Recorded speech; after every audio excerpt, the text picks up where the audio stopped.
Assalamualaikum warahmatullahi wabarakatuh. Selamat berjumpa dengan kita dalam pelajaran tentang perkembangbiakan makhluk hidup. Mata pelajaran ilmu pengetahuan alam masih berada di tema 1, selamatkan makhluk hidup, pada pertemuan 1 kelas 6 semester 1. Oleh karena itu, untuk mengawali, mari kita buka dengan bacaan basmalah. Bismillahirrahmanirrahim. Perkembangbiakan makhluk hidup, mata pelajaran ilmu pengetahuan. Kompetensi dasar yang akan kita sampaikan pada pagi hari ini, yang pertama, mendeskripsikan perkembangbiakan makhluk hidup. Yang kedua, mengikuti prosedur perkembangbiakan tumbuhan dan melaporkan hasilnya dalam bentuk tulisan. Adapun tujuan pembelajaran, yang pertama, dengan mengamati siswa dapat mengetahui perkembangbiakan tumbuhan. Yang kedua, dengan membaca siswa dapat mengetahui jenis perkembangbiakan tumbuhan. Amatilah gambar berikut. Ada gambar 1, gambar 2, gambar 3, gambar 4, dan gambar 5.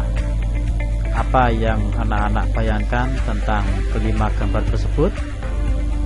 Ya, mereka adalah hewan dan manusia yang mengkonsumsi tumbuhan-tumbuhan.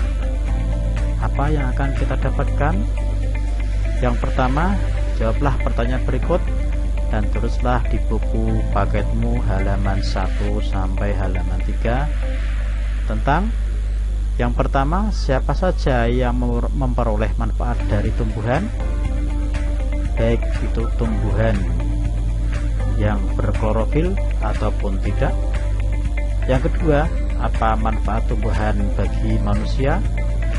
Tiga, apa manfaat tumbuhan bagi hewan? Yang keempat, apakah tumbuhan merupakan sumber bagi kehidupan? Jelaskan secara singkat. Nomor 5, apa yang akan terjadi jika tidak ada tumbuhan? Coba jelaskan menurutmu. Jadi silakan ditulis di buku paketmu halaman 1 sampai halaman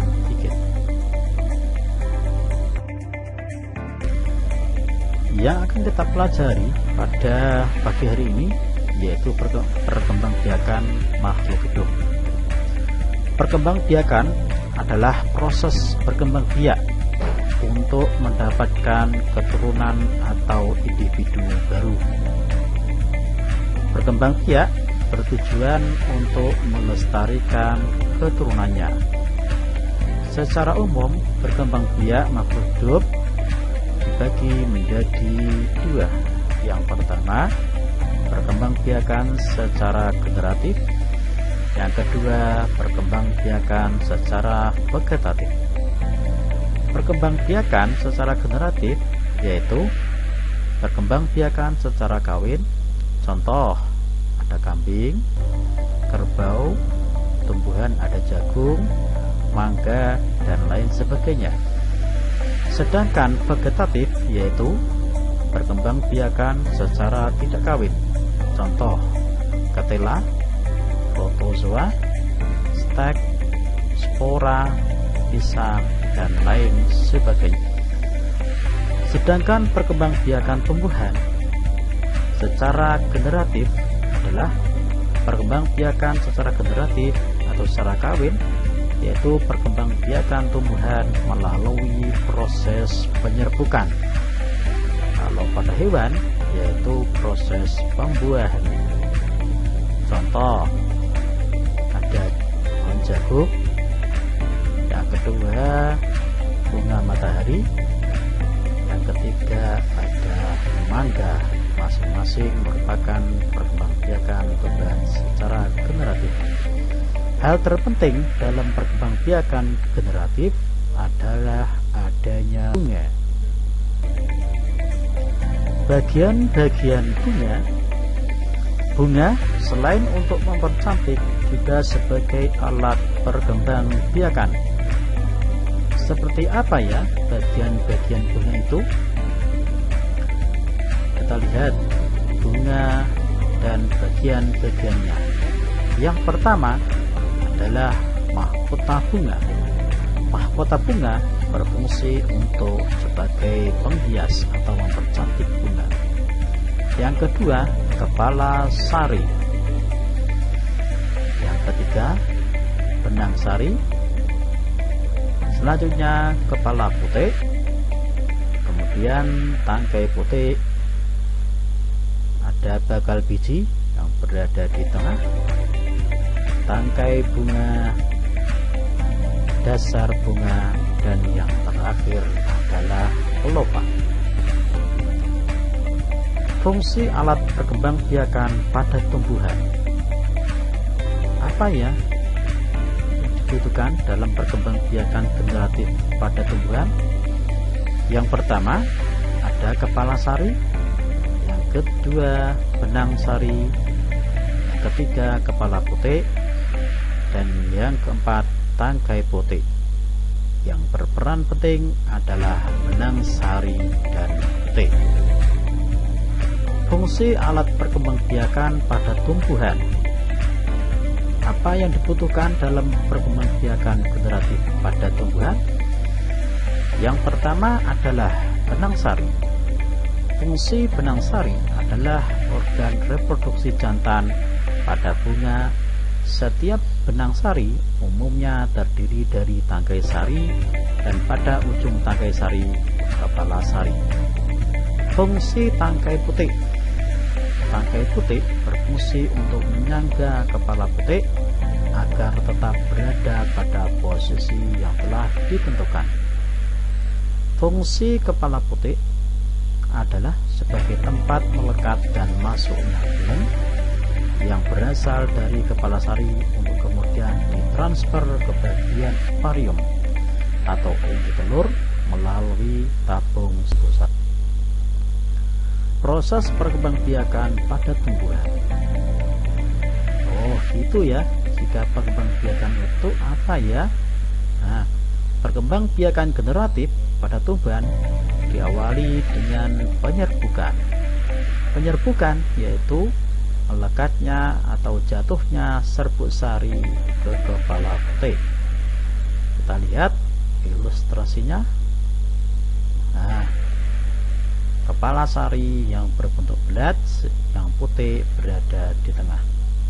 Jadi yang namanya penyerbukan secara generatif terjadi pada bunga, yaitu serbuk sari apabila jatuh ke putik.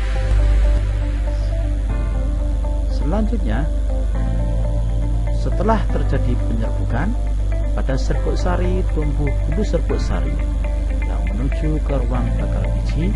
Kemudian serbuk sari atau sel jantan akan masuk ke ruang bakal biji melalui bulu serbuk sari. Kita lihat ilustrasinya.